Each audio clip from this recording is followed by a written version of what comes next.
everyone, welcome back to my channel, Single Mother by Choice. My name is Martine, and before we get into the dirty of what's been going on with me, I do want to stop and say thank you to everyone who has over the years subscribed and shared their stories and supported me when I was feeling down. It's been such a lovely experience, and I really appreciate everyone's support, and I really enjoy this community. I'm really grateful for it, and people have reached out to me over the past couple of weeks, but also over the years, letting me know like how helpful it was to them, which makes me feel good because that was the purpose. I was looking to other people as well when I first started my journey. When I first started thinking about things, I was looking to people to see, okay, what did they go through, what steps did they take. It really helped guide me, so I wanted to provide that service as well to other people. So I'm really happy to say that we're at 1,000 subscribers now, and I'm very humbled and grateful for just everyone. I'm very happy that you're all here with me, and I'm starting my second TTC journey, and that's what I'll be talking about today. The big news is, if you watched my last video, or if you've been following me on Instagram, you kind of already know, but I am going to start my TTC journey now. Like, I've started it today, basically, officially. Let's just rewind a little bit. So in my last video that I released Wednesday, if you haven't watched it, please check it out. I talk about how I chose a donor, but also how, what my plans were for this second baby. Well, I wanted to do some research before the end of the summer, because that was my original plan, to try at the end of the summer, because I recently took a family trip to Florida. The last time I was trying to conceive, Florida had like a little, a Zika problem down there with the mosquitoes, and I just assumed, it would be a no-go. But when I called for information just to gather up info, they told me no, not a problem. But before we get too far into it, let me give you a little backstory. So the first time I tried to conceive, I went to a midwife appointment for an annual checkup, pap smear, blah, blah, blah. And I let her know of my intentions to try to conceive. Well, she gave me a card to this doctor who happened to have two offices, one in Brooklyn and one on Long Island. And it so happens his office was literally 5 minutes away from my job. 5 minutes away. Not even, like, I could literally, it was one street over. His office was parallel basically to my school. The street was parallel to my street for school. So I worked in a school, by the way.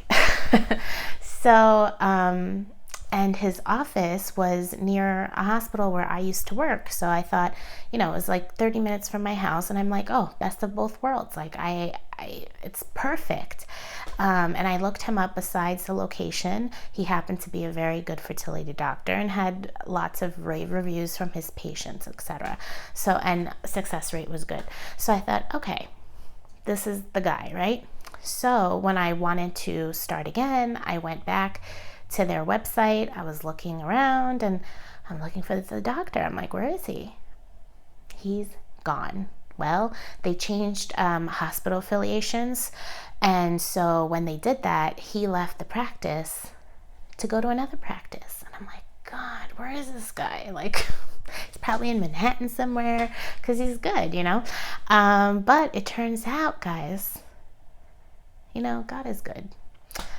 God is good. So it turns out his new practice is affiliated with the hospital that I gave birth in. Okay? Not only that, but his clinic is literally 15 minutes door to door from my house. 15 minutes this man is from my house. I was like, what? And he's affiliated with my hospital. So it's like, it's amazing. So I have an appointment.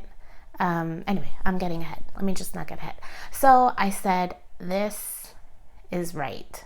This is right. Because I originally thought, oh, am I going to have to even though the office in Long Island is a half hour from my house, but when you have a child and this and that, like everything is like a schlep, and you have to, get everything right. I mean, it's a chore to leave the house. It's like a whole production, and it's just so much more convenient that he's close to me, and again, affiliated with a very good hospital on Long Island. So I just was very happy about that. So immediately I said, okay, this is hopefully like signs that everything is going to work out, right? So when I did call for information, I kind of went in very naive. So something that's different this time around from the first time around is that I was actively working and had a very good insurance plan that covered a lot of fertility treatments. And this time around, because I'm on maternity leave, I do not use that insurance because it's way too expensive for me to pay out of pocket. I mean, it's ridiculously expensive. So I'm under a different insurance plan, which does not cover any treatment. I mean, it's like basic, and does not cover anything, like zero.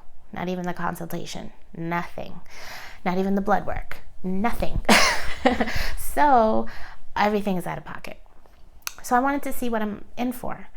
So I called, and they made it sound, that's not bad. I have savings. I saved a lot of money. So I'm like, oh, that's not bad. So they said the consultation, which I was like, oof. That was my first reality check. The consultation, they said would be anywhere between $300 and $500, depending on, how it went, how detailed it was. They said it never really ever gets to be on the high end, but they have to let me know. So I'm like, okay. And then the IUI costs $1,250, and that includes, the procedure, but also 3 monitoring sessions, which includes a sonogram and blood work. And then I think that's all I asked about. So I was like, okay, that's not horrible. I mean, it's not great, but it's not like as bad as I thought it would be. So I said, oh, that's not bad. So I made an appointment. I went in, and I felt bad because the nurse was like, well, with the plan you have, and she felt so bad for me. She's like, I'm sorry, you're gonna have to pay out of pocket. I'm like, it's not a big deal. Like, that's not a lot of money. I mean, it's not cheap, but it's not what I thought it was gonna be. So I was like, oh, that's not bad. Well, let me continue. So I sat down with the doctor. He remembered me, obviously. We were chatting, and I let him know what my plan was, that I wanted to follow the same protocol that helped me get pregnant. So that means that we would skip the Clomid and go straight to IVF injections, because that helped me produce the most follicles. Because I really, so the first time I used Clomid, I think I produced 2. And the second time I produced 1 follicle. And then when I used the IVF injections, I had 4 follicles. So I'm like, well, why waste our time with Clomid? I don't have the money, and I don't have the time. I just turned 40 to waste on that stuff. So I said, can we just do the injections? He's like, yeah, no problem. So we were talking, and he asked me if I still had any of my injections left from my my cycle where I got pregnant. I said, I think I do. I'm not sure, but there might be, it might be expired by now. It's been a couple of years. But he said to check, and he asked me, well, how much did you pay for the injections? Now, mind you, I received this huge box with enough medication for at least 3 cycles, right? I only used a third of it because I got pregnant, but we saved the boxes. We're like, well, we don't know what to do with these. I don't want to just dispose of them. We saved them for a while, but it turns out when I got home, we realized we threw them out. But he was like, so how much did you pay? I said, well, I think I remembered out of pocket I paid $250. And he kind of went, kind of laughed, and not really laughed at me because he's a professional, but kind of chuckled a little, or just, was like, oh, okay. And I thought, well, what's the big deal? $250. I mean, all right. I mean, how much could they cost out of pocket? Well, immediately he had me sit down with his nurse, who quickly recommended that I apply for financial assistance. I'm like, financial assistance? What's the big deal? Well, I went home and I found that, these medications are not cheap. They're anywhere from $1,500 to $3,000 for one cycle. I verified this with Arlette from Chasing Joy. Check out her channel. And she said she had paid about $2,000. So it's adding up, right? Not to mention, I had to buy the goods. I had to buy the donor sperm. So that, which I recently purchased, was $1,287 with the shipping costs. So things are racking up. Listen, at the end of this cycle, I will definitely do a breakdown of how much I paid for everything, like soup to nuts, out of pocket. Because I know some people have asked me over the years, I've discovered, I was really spoiled the first time. My insurance, I barely paid for anything. Really, it's just unbelievable. And I was very naive about the costs of everything. So I later also found out that there is a storage fee for the sperm once it arrives at the clinic, and it's $50 a month, which is, in the grand scheme of things, compared to everything else, is nothing, right? So, so I bought 2 vials of donor sperm. So if you're not aware, if you're new to the channel, if you didn't check out the video where I talked about the fact that I won't be using the same donor as my daughter, not because I want to, but because I stupidly basically let him go off the market when I had a chance. I should have purchased, but I didn't. And so he is now off the market, and they've reached out to him, and he's no longer participating. He's retired. So she will not have a full sibling. But, I've made peace with that. I was really upset about it. But what can we do? It is what it is, right? And they'll both still be my kids, and they'll both still be siblings, and they'll both be hopefully happy, functioning people in the world. That's all. It is what it is. So that's the first tip, ladies. If you're try to secure as many as you can afford, for siblings, or in case, some people do have difficulty getting pregnant. I don't know how it'll be for me this time, but I can really only afford to try twice this time because I can't afford it. And I'm still home with my daughter. I plan on being home for another year, so I can't just deplete all of my savings. As it is, I think I'll be using at least a third of my savings trying to conceive.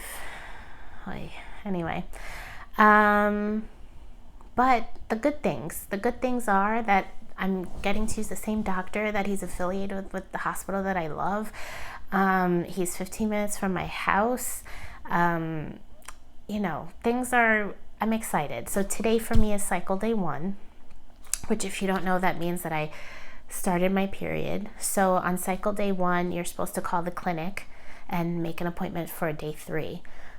I unfortunately wasn't able to reach them because I started my period at closing time, so nobody was there anymore. So I have to call first thing in the morning to make an appointment for cycle day 3. So I'll be trying, guys, in the next, there's a lot of stuff that's going to be coming out. I don't want to just keep going on because I'm already at 14 minutes. But I'll just give you some next steps of what will be coming up. And again, I'll be making lots of updates in the next month. So make sure you're subscribed. Make sure you have your notification bell. Make sure you're also on my Instagram. I try to post also on Facebook. I try to remember to post there because not everybody has an Instagram account. So I try to do that, use Twitter. So find one of my platforms. I'll try to link them all down below so that you can stay up to date, stay current, because a lot of stuff will be happening in the next month or two. So my next steps. Next step, again, make the day 3 appointment. I'm going to my midwife appointment just for a regular like checkup, make sure everything's okay down there, like pap smear, like annual checkup kind of thing, on Monday. And I'm still waiting for the financial assistance program. Well, I use two different websites for financial assistance for the medications, the IVF medications. The first one, Reunite RX, got back to me pretty much the same day and denied me, but they are offering like discounts through some of their pharmacies that they're affiliated with. I'm still waiting for, I think the other one is called Lifelines. I'll try to link it. I'll try to remember to link it down below. But Lifelines, I think, .com. They haven't gotten back to me. On their website, it says it takes 3 to 5 business days for them to get back to you. So I'm still waiting on that. I have ordered 2 vials of the donor sperm, and that should arrive, I think, next week sometime, maybe Monday, from what I remember. Everything's been happening so fast. So I think Monday. Yeah. So I really didn't expect to start trying now, but you know, you kind of, so big lesson for me, and I think for anyone trying to conceive, is you really just have to roll with the punches. I think I just made a post about that on my Instagram, but you kind of just have to go with the flow. Things are going to change. Things happen fast. It's going to, I forgot the anxiety that goes along with this, because like I couldn't sleep the other night. I was up till 3 in the morning or something crazy like that. And when you have a busy 1-year-old, being up till 3 when she wakes up at 7, sometimes 9. Lately she used to sleep till 9, and now she's been waking up between 7 and 8, which is still good. But when you're not sleeping, it's not good. And I was totally exhausted. Yeah, so things, you know, happen so fast that sometimes you don't have time to process it during the day. So at night, your brain is just going on and on and on with thoughts. And so I forgot the roller. And I mean, I'm just starting again. So the roller coaster really is just like, I'm just getting up to the, to the top of the first hump there. So I want to keep you guys posted as much as possible. I'll still be releasing, I think, once a week, but I may have some bonus videos here and there on Wednesdays. So when I do make a bonus video, I try to release on Wednesdays. I think this week I released Thursdays. Yeah, I released Thursday, but normally I try to release somewhere in the middle of the week, usually on a Wednesday. So look out for bonus videos. So that's why it's important for you to subscribe and to follow my different platforms so you can stay up to date. So make sure you're subscribed here, hit the notification bell, and then follow one of my platforms. So I have Instagram, which is linked here. I have a Twitter, if you use Twitter. I don't think many people here use Twitter. And I have a Facebook account as well. So I'll link everything down below. Make sure you're following along. And if you're new, I do suggest you watch my first TTC journey, because things are different with this one. There are steps that I had to take the first time that I don't have to take now. So I suggest you go back and just watch. And I'm not saying that so I can get views. I'm just saying, like, this time around is not an accurate first time experience, you know, because when you first start to conceive with a doctor or try to conceive and things like that, like, they have steps you have to take from the get-go that I don't have to do this time, because they have those records, if that all makes sense. So please make sure to go back and watch. And of course, as you watch, if you have questions, concerns, or anything like that, you can always reach out to me. I love it when people email me, DM me. I usually try to respond within a day. Sometimes on my Instagram, I miss a message, because if you're not following me or something like that, like, I don't know, whatever. It's complicated. It's not complicated, but I don't know how to explain it. But anyway, but I try to get back to people as soon as I see the message, usually within a day or so. Anyway, so that's it, because I don't want to keep going on and on and on, because I could. My baby's probably gonna wake up soon for her last bottle. Okay. So if you have any questions about anything I've said, or if you're confused about anything I've said, because I feel like I talked really fast, let me know. Stay in touch. I love hearing from people. I love answering questions. I like sharing what I know. So keep in touch. Okay. See you next time. Bye.